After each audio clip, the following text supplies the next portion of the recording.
welcome to another episode of the Polkaros Potcast. Today, my special guest is Stacy from Yabai Yabai. Hi everyone. Hey, thanks for coming on, Stacy. Thanks for having me. Yay, I'm so happy to be able to talk with you again because the last time we had a proper chat was during the COVID lockdown, right before you were moving back to Singapore. Yeah, right? and it's been 4 years since. Oh my gosh, it's been so long. And I think COVID, we have all been busy trying to set up a new way of living and running our business maybe. So I'm so excited to find out like what happened ever since our last conversation, and tell us more about Yabai Yabai, latest news. Yeah. Hi everyone. Yes. My name is Stacy, and so just to give you a bit of context, I met Ross in Japan when we were both living there, and we've kept in touch ever since. Now I'm a textile designer, and I have my own textile studio in Singapore called Yabai Yabai, which is also my brand where I make like products based on my textiles and fabrics and things like that. Yes. Yeah. So, okay, let's go back a bit. Yeah. So in Japan, you were studying textile design, right? So, like, can you share with us like what inspired you to take on this journey to study textile design and become a textile designer? So I was actually a graphic designer. I was a graphic design student when I was in Singapore, and I just always was fascinated with object making. I just didn't know what the correct term was for it. So I enjoyed design for sure, but I do not know like how I could translate design onto like plates or like, I don't know, trays or even like sculptures, things like that. Like part of me wanted to learn more about that. And that's where I got into surface design. And surface design was just an application of design on objects itself. And the closest thing I really liked was textiles because I could put like lots of patterns and colors onto like fabrics so that I can make new things. So I was very fascinated by it and decided to go to Japan to study and learn more about it, materials in general as well. Oh, that's very inspiring. So for those listeners who are not very familiar with, in Singapore, we don't really have a course called surface design yet, right? So how do you define surface design? Right. So I think the closest thing we have is like a mix of fashion design and textile design modules here in Singapore. Shout out to LaSalle and any other schools that used to have that course, right? Yes. Surface design is more about everything in general, where you have a design in mind and you also have an object in mind and you want to apply onto that. So that's why I think like textile design has a good marriage of both fashion, the things we wear, lifestyle objects, and also marrying it with colors and prints and patterns. And surface design, I think it's not just limited to fabric, can be even, your wallpaper, tiles on the floor, things like that. And that's what I also really like to explore sometime. Wow. Yeah. Exciting.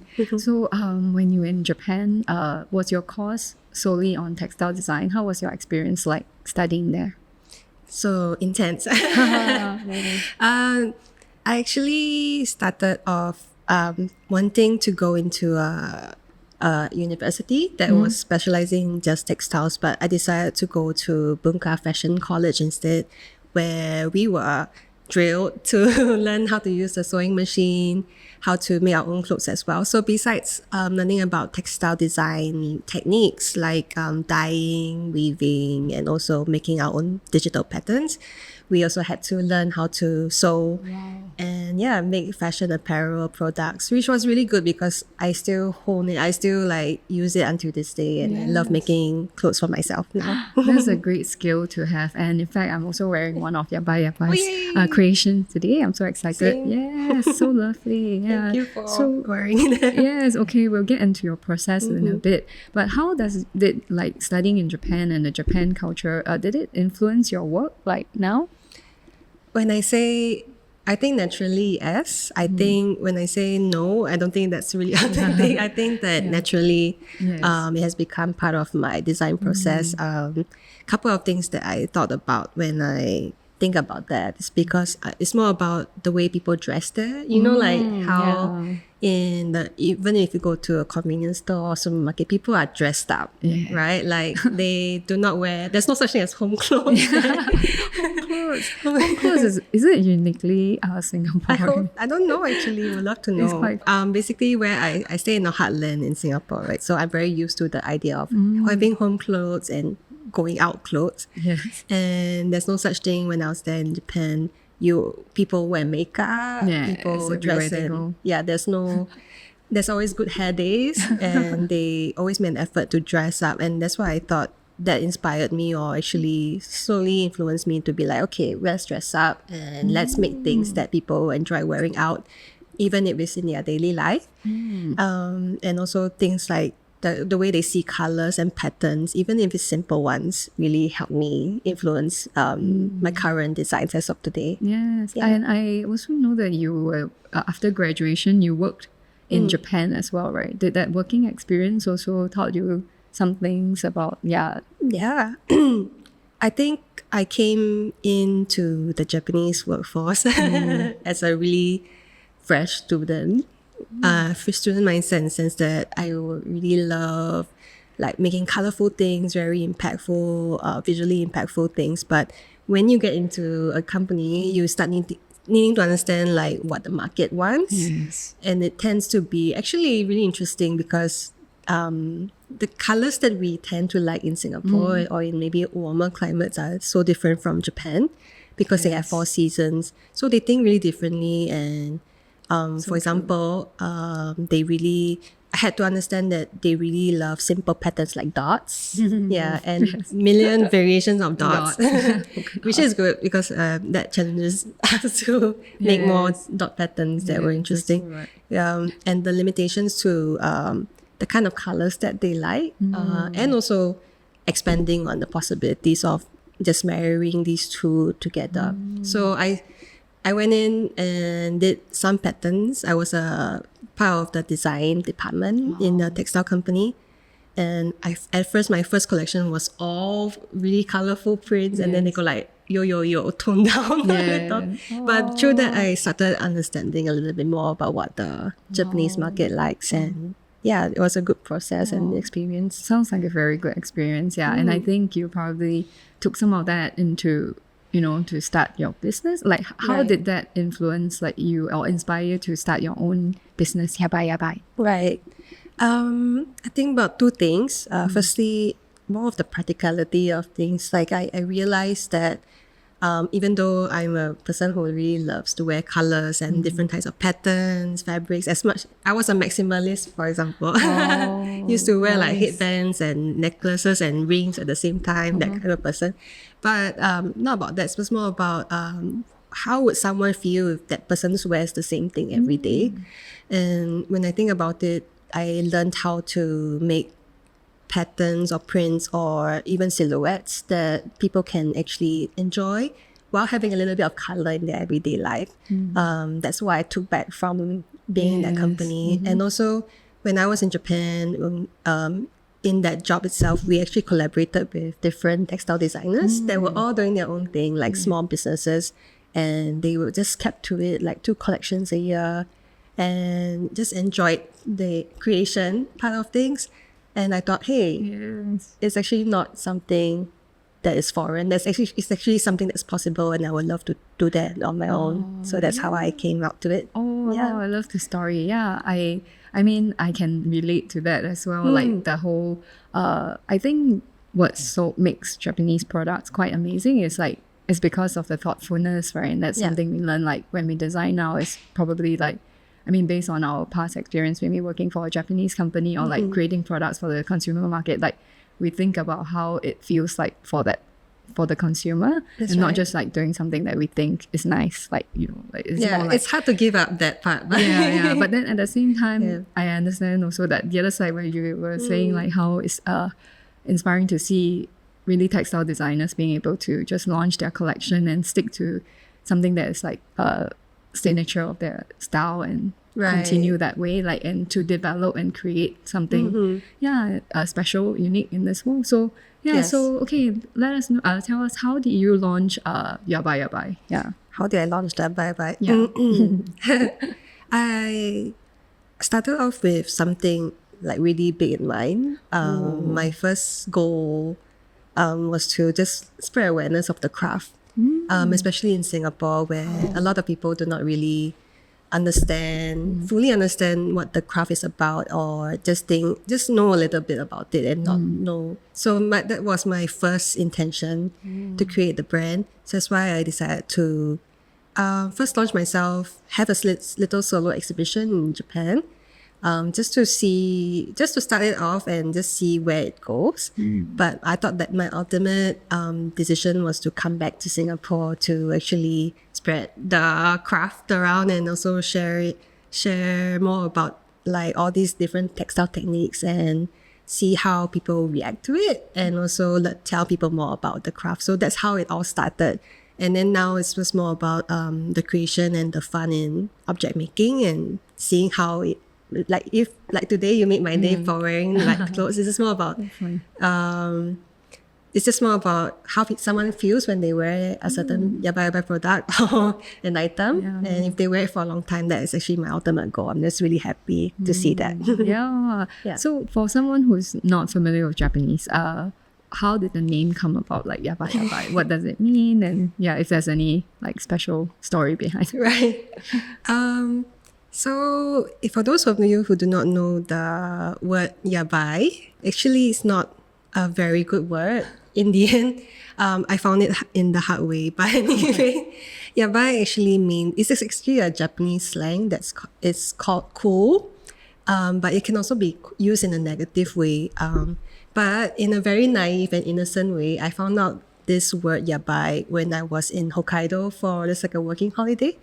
And my Hokkaido friend was eating food with me, like fish with me in izakaya. And then he was like, "Oh, Korea yabai, isn't it?" Things like that, where, "Oh, this fish is really good." That's why I said, "What does yabai mean?" And he was like, "That means it's good." I'm like, "Okay." And I just like the word because I thought that it's easy to pronounce, even for us like Singaporeans. It's easy to remember, but also I just thought it's something like cool and fun. It gives that kind of vibe. But after learning the negative connotation of it, you can also say something is really bad, which is yabai too. I also thought that it was fun. Because if that is fun, then my work actually has a little bit of both, like a bit cheeky, you like it or you don't, that kind of feeling. So I thought I'd just keep it yabai yabai. Yeah, it's very cute and it's very bold as well, I think. Yabai yabai, cute. I just remember, yabai yabai. There's no really, really big meaning to why I did it, but just an innocent me. But I think is I mean, like you were mentioning the negative parts of it, I think it's still more positive than negative. Like when you listen, it's like almost like you can't describe how good something is, and then that's the word that you might use because it's like beyond like a normal word. Right. So like something is super, super good. Like, something like wow, like an expression, of goodness. So, just the expression. That's the expression people get, I hope. Okay, so like back to like your design process, let's say, like how do you approach, like now with Yabai Yabai, like how do you start like a collection? How do you start designing it? Right. My design process is quite simple, I would say. I come up with a simple theme, like a main theme of what I wanted to do. My theme is usually something related to a feeling or related to a past memory that I hope that people can relate to. I think it just naturally became something like that, because that's what inspires me the most. And then after I come up with a theme, let's say clouds, for example, right? And I come up with the kind of items I want to make. So actually I work backwards. Instead of coming up with the prints and patterns first, I thought about what kind of items I want to make. Like, for example, is it clothes I want to make, or is it kitchenware? Is it lifestyle? And then I work backwards. I'm like, okay, since I want to make a collection of household items, what kind of fabrics do I use? What kind of prints do I use? And that's how the process goes. Oh, so in every collection, do you have like different, like let's say this collection is all clothes and then the next collection is kitchenware. Is that how your launches are like? I want to really do so. The reason why I say that is, yes, it starts off with a certain idea in mind, like kitchenware. Suddenly it spreads out to apparels naturally because I'm like thinking about aprons, I'm thinking about what people can wear at home, what people can wear when they're heading out from the kitchen, things like that. So it expands from there.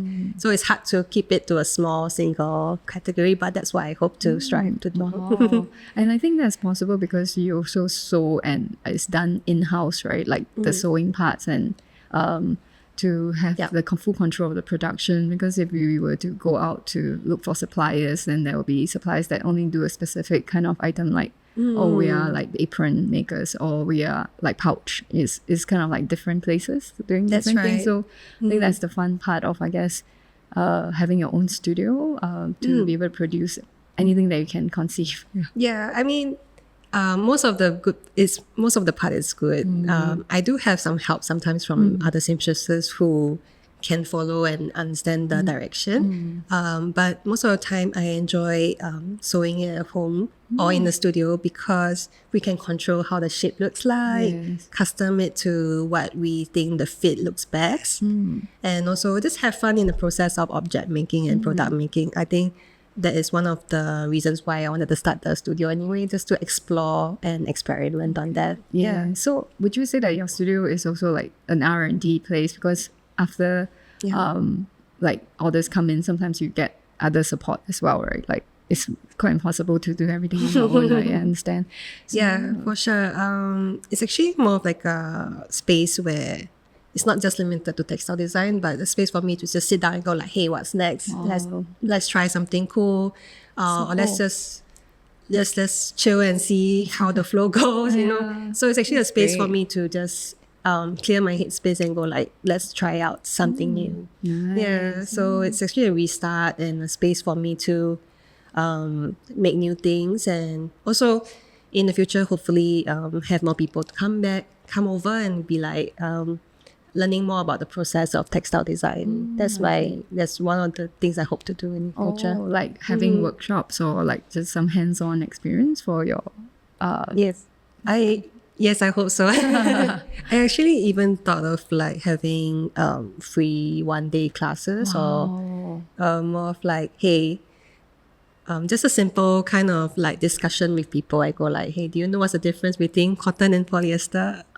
Listeners, do you know? I'd love to talk more about like the differences and how people can use different things in their daily life, and hopefully that is something beneficial for them if they learn a bit more about materials.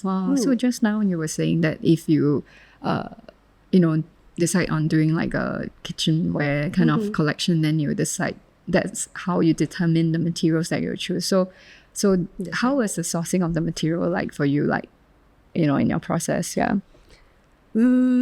I come up with some sort of a boundary in the sense that I try to keep it to natural materials. So, for example, cotton, linen, tencel, the like. And then I think about, in that realm itself, there's already so many materials.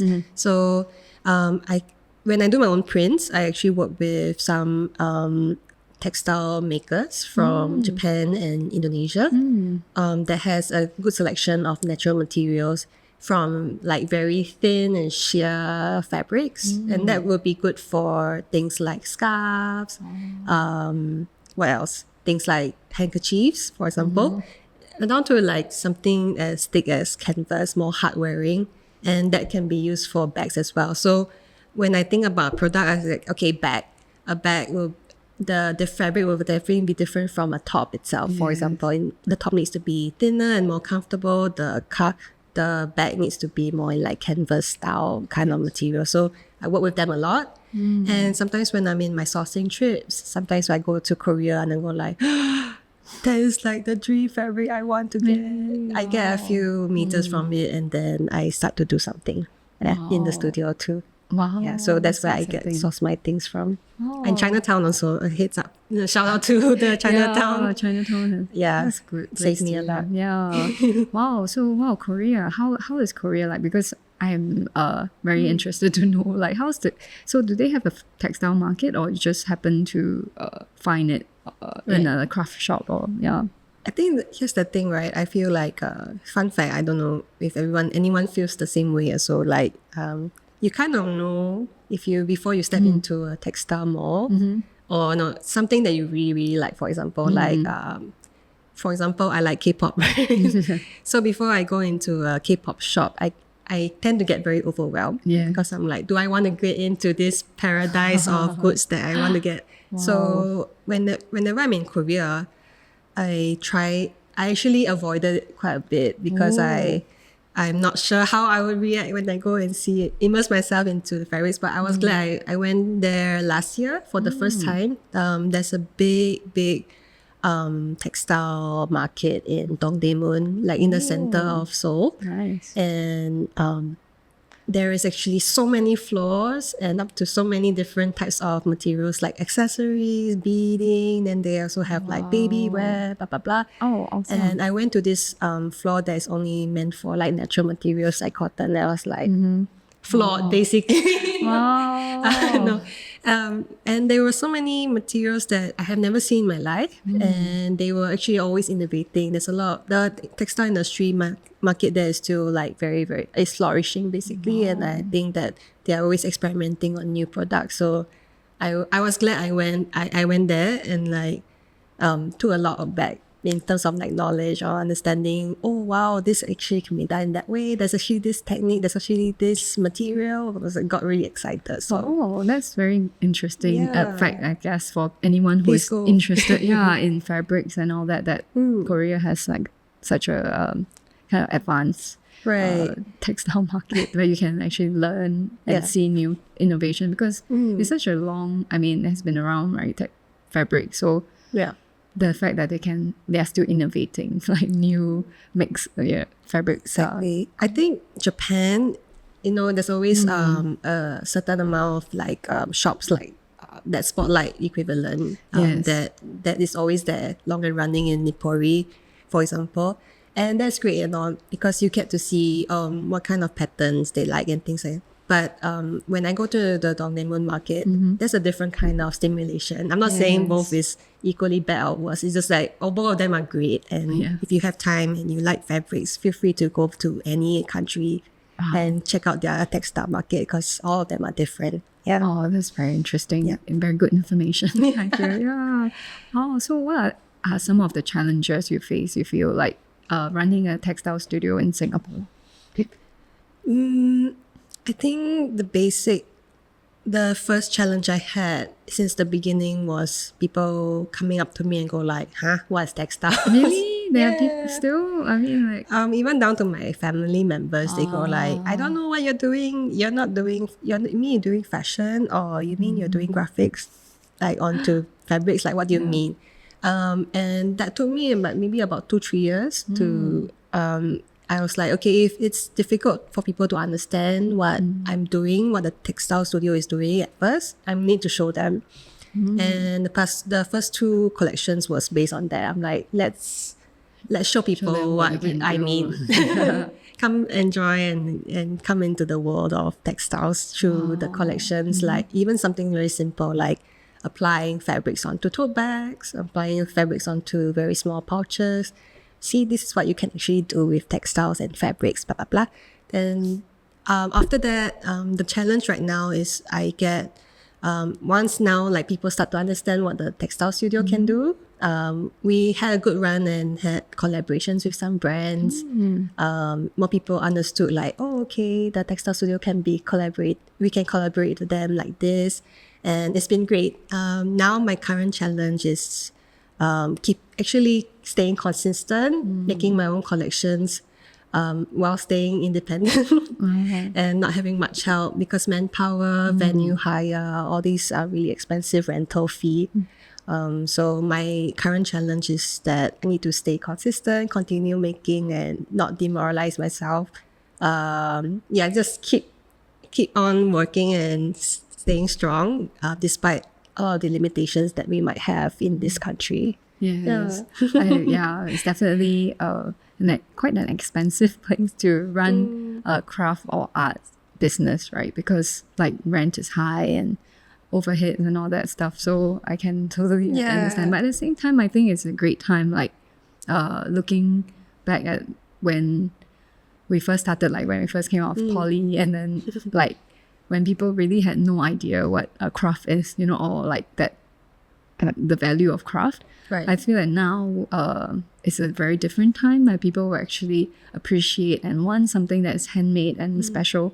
So I think it's a great time to be, actually it is a lot better now, and it's a great time to be doing craft and sharing it with like more and more people. Definitely. I think maybe background story that we teach, right? Yes. Some that we teach students, and I think they are the ones that have been inspiring me to keep going, because people are just like, you know, really young and then just starting their beading and accessories and crochet making, which is really inspiring, because they like, you know, I don't really care if I do not have a physical shop, I'm just gonna do what I want, and I really like that drive and inspiration. So that really keeps me going. So thanks. Yes, thanks the students definitely the students definitely inspire us back. Right? Like, yeah, definitely. Or like us. I mean, it helped me to relook like the things I do. So from that new fresh approach. Agree. Like, for example, how do you feel like, do they come After back teaching, with you and like discuss about? I think it's more new like ideas? when we're teaching, then we try to explain like how you should approach things to inspire. Then when you're saying all these things and you come back and look at your business, like, hey, I should be relooking at it as well myself, you know. That's true. Not just be a sayer, but you know, like do it as well. So then I think it helped me, like, like my website, I will see it differently. Like, how would I advise a student? And then now I'm advising myself in my head, okay, need to revamp it or something, you know, like, Definitely. So, it's a good reminder for ourselves as well to change things. Because to update, right? Because I guess when we started, it was a while ago. Just got to keep updating. Like, everything is happening. Like, things change on social media, everything is all the new stuff. We need to keep to date. With for all sure. that. You just have to keep on going. Yes.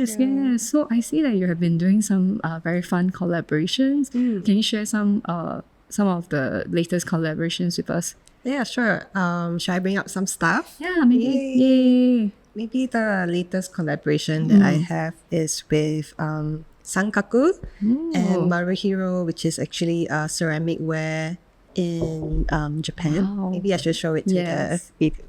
Yay. So Over here. Stacy brought a very cute ramen bowl. Yeah. Wow, nice. We made And a custom ramen bowl.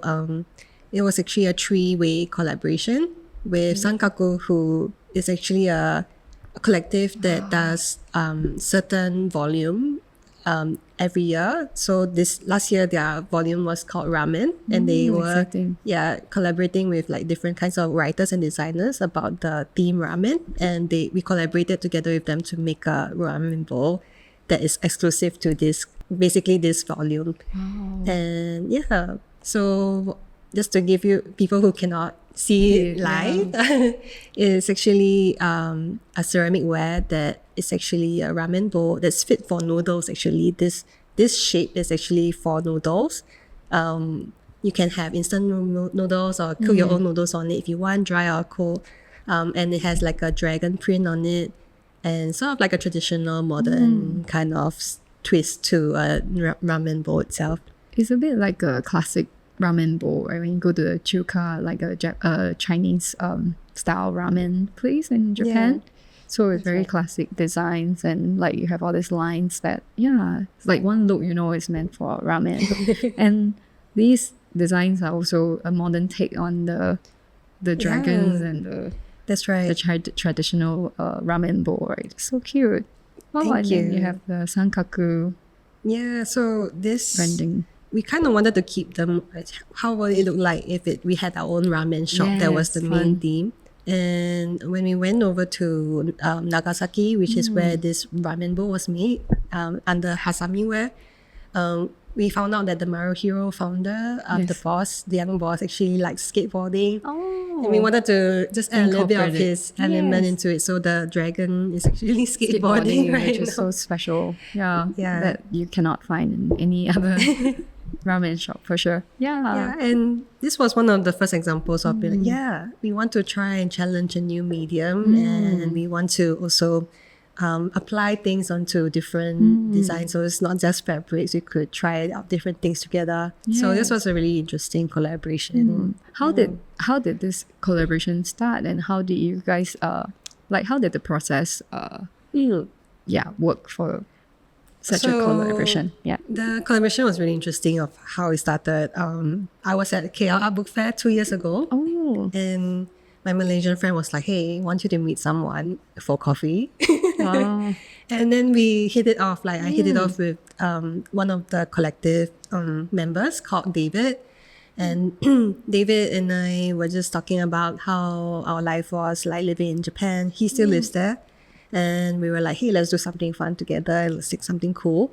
And we came to this and we were like, we want something to go with the book, but we also want to collaborate with you and use your knowledge of like, surface design or how to apply things onto the objects.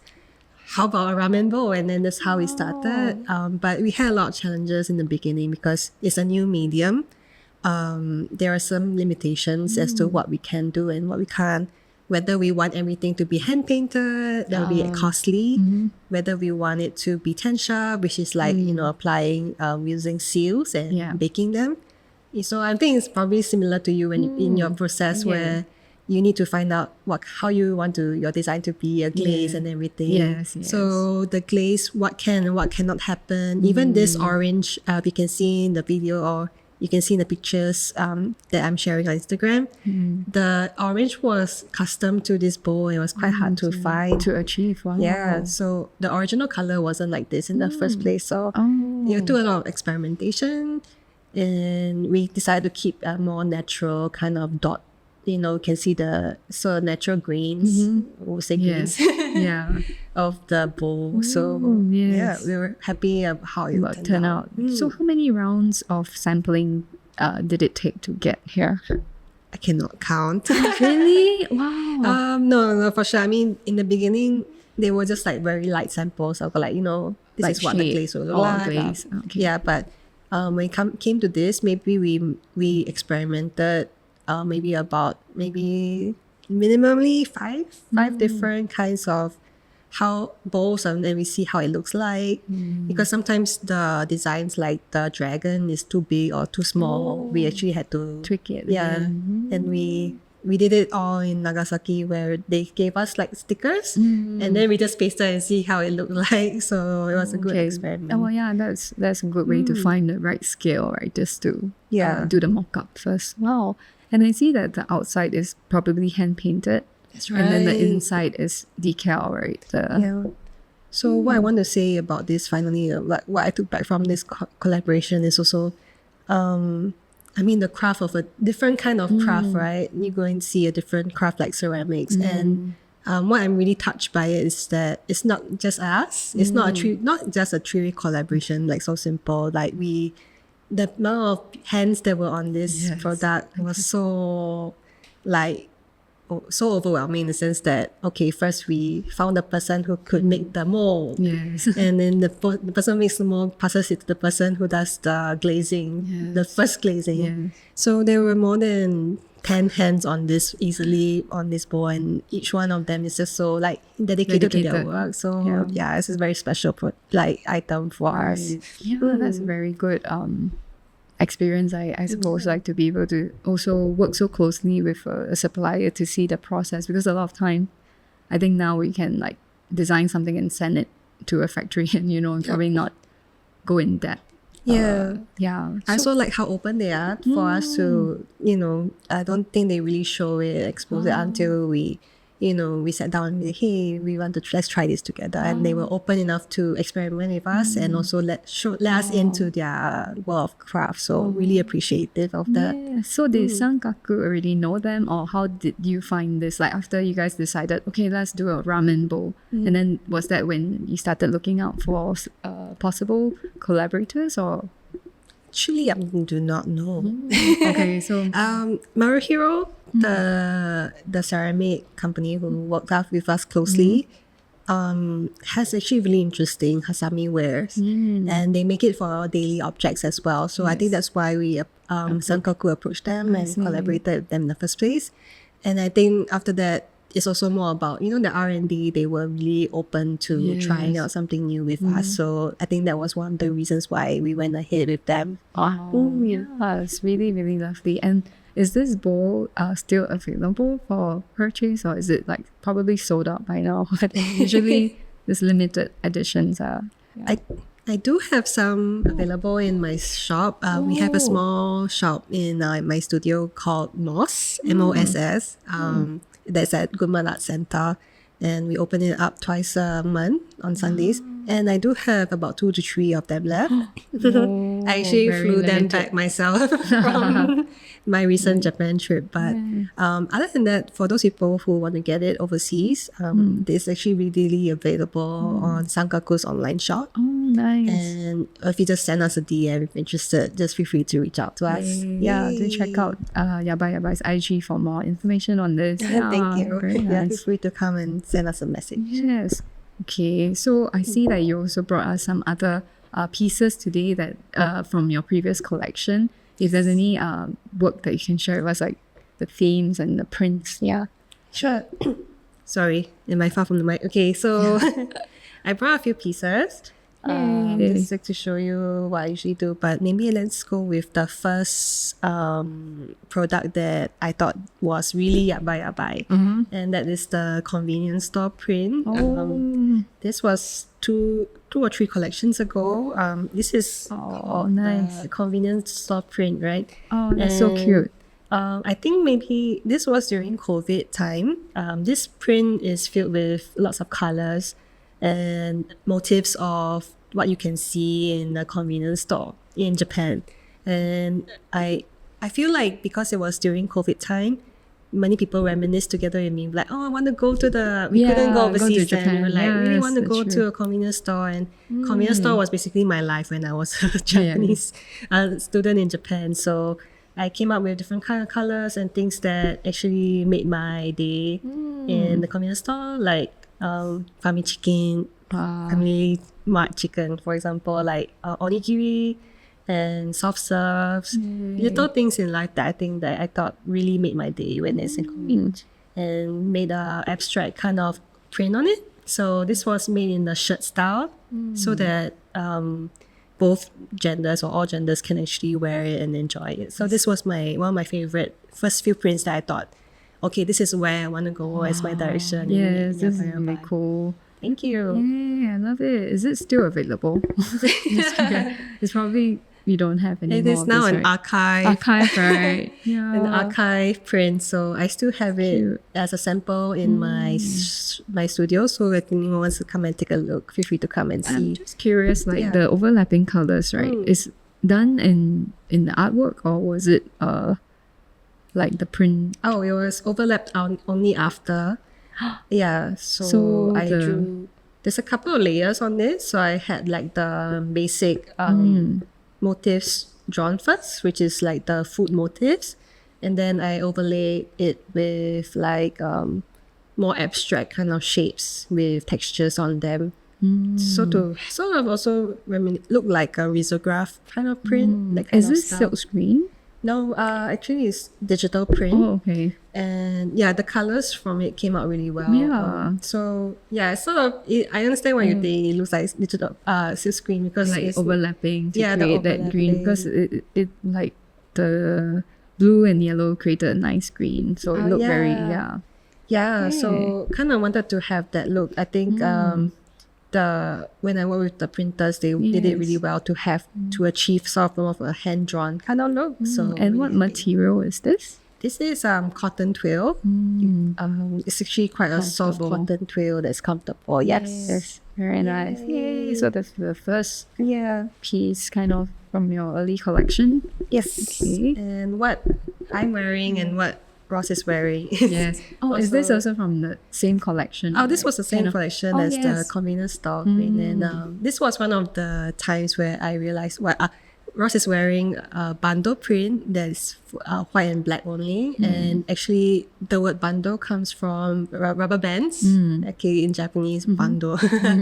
And actually reminds me of just like the shapes of rubber bands in general. When I thought about skipping rope when I was in primary school, did you do that? 0 point. Is it called 0 point. Oh no, that's the one where you make skipping rope range, rubber right? bands. And then you have to jump over it. Like Oh yeah. We did that too. I don't know what it's called. Yeah, but apparently in Japan they do play with that as well. Oh, they do? Yeah, it's very similar. They have a very similar game as well as us. Right. Yeah.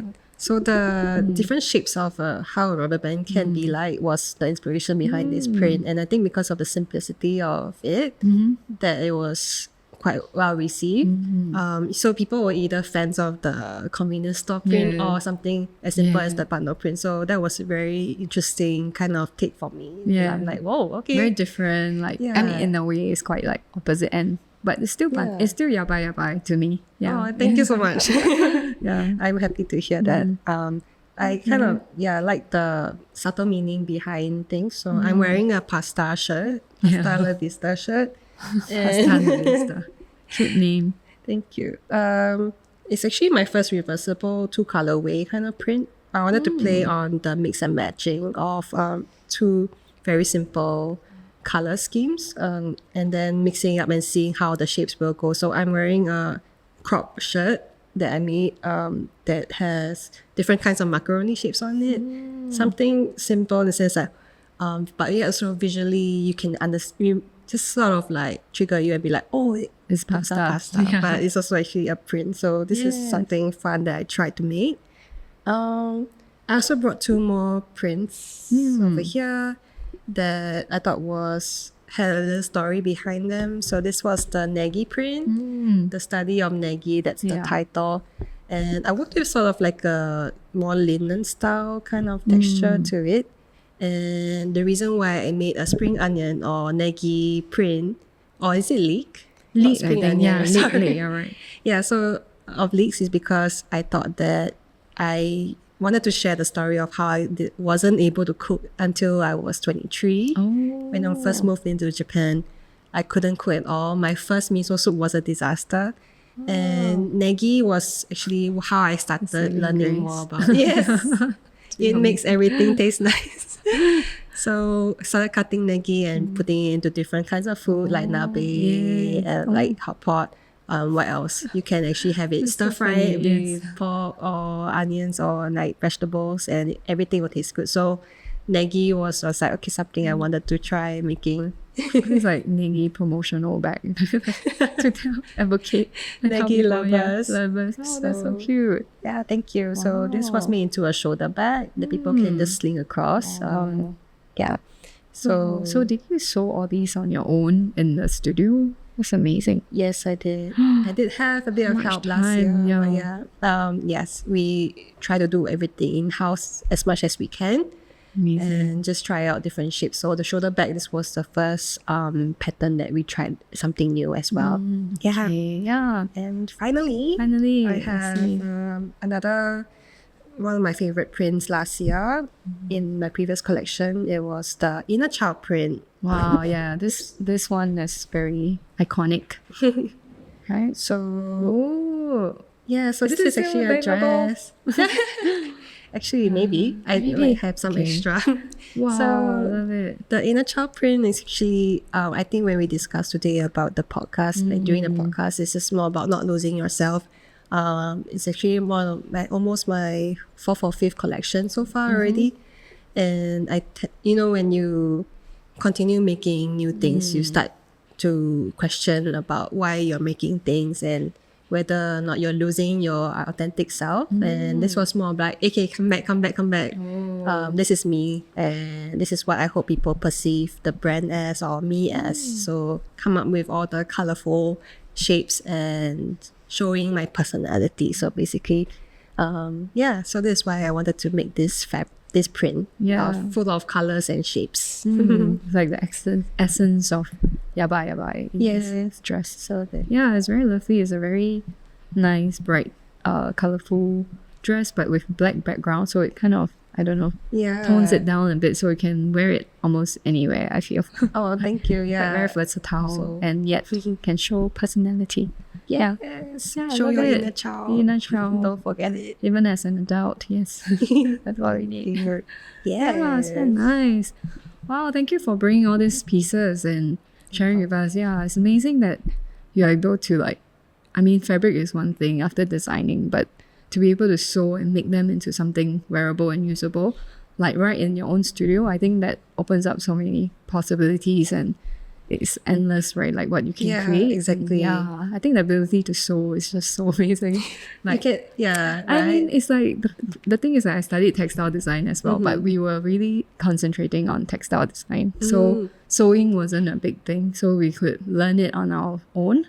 But I didn't really get into clothes for sure. So really? like the whole like pattern making and all that. Yeah. So I think to know how to make like a shirt is like you're set already. You can make your own anything. clothes. Yeah, that's awesome. But I think every single thing that we learn in school or in general is a base for us, a medium for us. So for example, like ceramics, I think you have such a good background that the endless possibilities are endless, and then it doesn't just stop at a certain object, right? So I think we are very, I guess, blessed, or also very, the fact that this medium that we both have is so malleable and we can do anything we want. So I thought that's actually a very exciting part to see. Yes. I think one of the challenges is because like it's a craft that uses your hands, so like time and physical labor is limited, right? So how do we bring it to the next stage where more people want our products, or like more to reach more people out there? So I think that's always like to scale it is always a challenge for a small craft or craft business like ourselves. So do you have any thoughts, like where would you see Yabai Yabai in the next like 5 or 10 years, for example? Right. I do struggle with that a lot. I do think I have that question quite a bit as well. Some, especially from some close friends who are actually maybe sometimes genuinely concerned. They go like, hey, do you want it to be a big thing? Do you want it to be a big company, have more assistants, and you look like you're like crying when you're sewing? No, I'm just kidding. But like, hey, are you okay? And do you want to, where do you see yourself? And I get that question a lot. But actually, when I think about that question, I am very happy to stay small, but also stay consistent, and continue exploring new ways of making my products, even if it doesn't reach a big audience. If I continue making, sure, if there's actually demand, I will make things for them. But I do not actually see myself having a big shop or anything. But I actually do see myself, becoming an oba-chan or becoming older, and still sewing and doing what I want to do. Yeah. So that will be my eventual goal, to just stay consistent, continue making things, even if it's gonna stay small. I actually have plans to, who knows, maybe even do my own business, but also still keep a little bit of part of me, Yabai Yabai at the side. And so continue making. So that's how I see myself. And I don't really feel the pressure to want to scale up, because I think that's something I realize I'm actually a bit afraid of doing as well. So the ability to control something, like in terms of exploring the object making, throws me off a little bit. So I'm still struggling with that. But then how do you feel?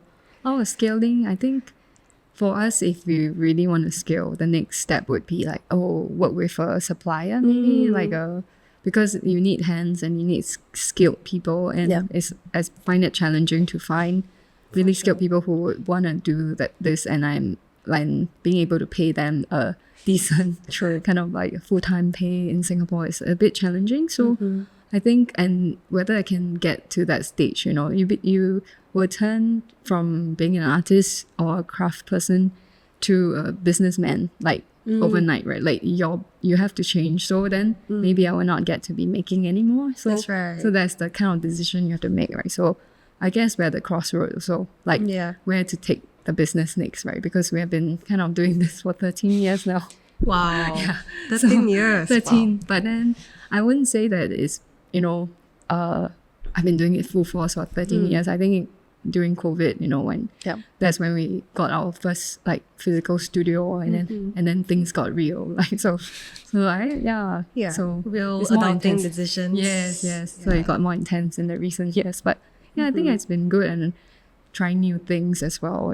Like now there's Patreon option, which is like to be able to reach a wider audience, and to share your craft, share your vision, and your love for all these like maybe prints and stuff. That can be another door they can try. I feel bad though sometimes, like because I'm actually in the process of making a new collection, but that buffer time when I'm making, I don't really have time to engage on social media. So I feel like people might be thinking like, hey, are you okay? Like I don't see you updating much anymore, but actually it's because I'm in the process of making something new. So I think Patreon is one of the good portals that you could actually engage well with your subscribers or people who really enjoy your work. So and it's like it's more, you can share more personal things, because we know these like your closer group of community, like who understands like your struggles or so I find that it's a good place to share. So I can think like consider that. I think about that. So usually towards the end of our podcast, we ask our guests this question: if you had to choose like one craft that you would bring with you on a deserted island, what would that be? Wow. Yeah. Wait, in the deserted island, am I surviving there? Yeah, you have food and everything else, but like let's say craft, like what is that one craft you love so much that you need, like you would like to have? Yeah. I think the first thing that comes to mind is weaving. So it's, for example, like even weaving, there's a quick like a tapestry or something. Imagine you just need yarn, or you can actually source out anything in the island, right? Let's say seaweed. Let's say you can actually use some twine or find out like leaves. And the good thing about weaving is that you could just make something out of nothing. You could, and I'm thinking, survival skills, right? I can actually weave out maybe clothes for myself to keep myself warm, or make a tent if I really want to. Either that or sewing kit. I'm not sure which one, but I think weaving will be more fun because it is time consuming, so time will pass really quickly until I get help. And it's also very therapeutic, right? Yes, like, exactly. Like, quite mindless and therapeutic. You can just like meditate while you do that. So and then you can source for new materials. You never know, like the hair or discovery. I don't know, coconut might be something interesting for you to like the bark and all that. And then fiber that you will discover. I think weaving might be my choice to go to and then make something interesting out. And also, if I'm on the island, I can actually concentrate and do that, because I feel like I'm so distracted to do weaving right now in real life, right? It's space.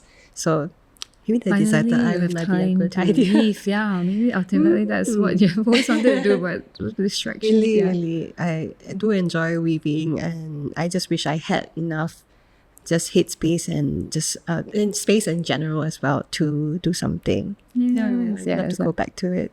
Yeah, I understand. Like, it's really fun, and it's always like we put it aside, right? Because it just takes so long to make something. So maybe next time I will pick it up. Let's stay on the deserted island together to weave.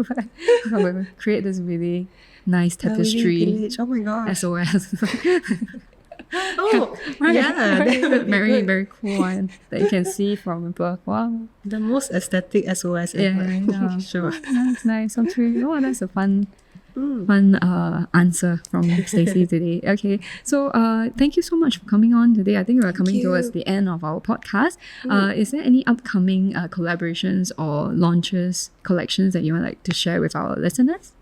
Yes. I'm excited to announce that we will be coming up with a new collection. Yay. Hopefully launching in really soon, next few months. Wow. And this collection, so I just gave a little bit of a spoiler just now. I just realized I'll be focusing on kitchenware, like kitchen things. So I'm excited to actually share that. And at the same time, I'm actually launching a new collaboration brand with one of my friends. We are from two different mediums, but we are trying out to make something interesting, like a new brand together. A new brand together? Wow. Yeah. So that is actually a little bit separate from Yabai Yabai, but also similar, something that both of us enjoy and can't wait to share everyone. So we'll be launching them at the same time. Oh, in the upcoming months. That's right.